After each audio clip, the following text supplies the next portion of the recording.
ఆనాడు బంధువులు ఇంటికొస్తే చాలు ఉన్నన్ని రోజులు పండుగే, గుండె నిండుగా సంబురమే. ఆరు బయట నులక మంచంపై పడుకొని కబురులెన్నో చెప్పుకుంటుంటే మనసు నిండుగా సంతోషమే.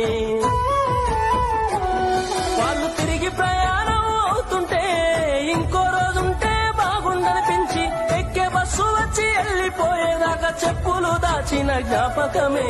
బరువైన గుండెతో బాధపడేది కన్నీళ్లతోనే సాగనంపేది, బరువైన గుండెతో బాధపడేది కన్నీళ్లతోనే సాగనంపేది.